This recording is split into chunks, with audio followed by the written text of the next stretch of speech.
All right, so we're diving deep today, folks. Quincy Jones. Oh, A yeah. name that, I mean, you hear it and you just think, legend. Instant legend. Yeah. Recently passed away at 91.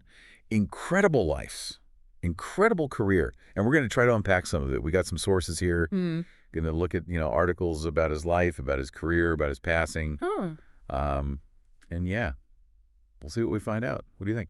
Yeah, just thinking about all the Grammys. Oh, yeah. 28 Grammys? That's just mind-blowing. Mind-blowing. It's like, did he win one for every genre of music he worked in or something? It's crazy. Right. I mean, we're talking Michael Jackson's Thriller. We're talking Frank Sinatra, Ella Fitzgerald. Like, the range is just phenomenal. He really, I think his career just really embodies the evolution of American music, over the last century. I mean, he wasn't just present for these changes. He was shaping them. And that's what I think is so fascinating about Quincy Jones, right? It's not just that he was there. It's that he was the one pushing the boundaries. Like, Taking the Heat of the Night, that film dealt with some serious racial tensions in the South. And not only did he get an Oscar nomination for the score, but I feel like his involvement helped push those boundaries even further. It absolutely did. At a crucial time in America, right? That push for social change, I think his music was very much part of that. Okay, so now we're talking about someone who was musically gifted, obviously, but also deeply involved in these important cultural conversations. Absolutely, yeah.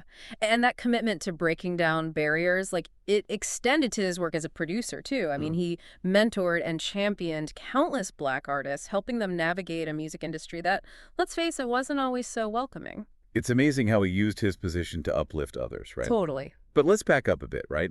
You mentioned Frank Sinatra, Ella Fitzgerald, these icons he worked with.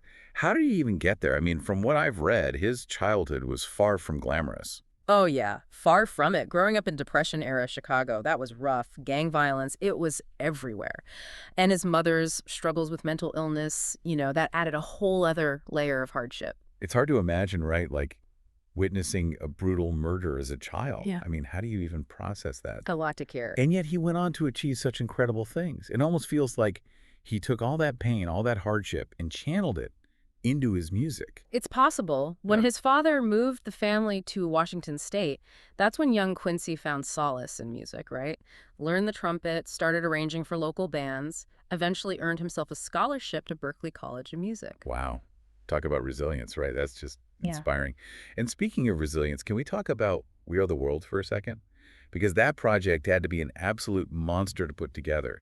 So many huge stars, all for a good cause, but still. We Are the World. That is a testament to Quincy Jones's leadership, his vision, his ability to make things happen. Like, imagine coordinating the schedules, the personalities, the egos. Michael Jackson, Bruce Springsteen, Ray Charles. It boggles the mind. It really does. And that song became an anthem.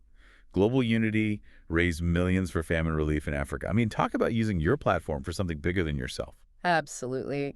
Governor Gavin Newsom called him a titan of music, culture, and philanthropy, and honestly, truer words have never been spoken. Couldn't agree more. So we've got this incredible talent, right? Deep empathy, a drive to use music for good.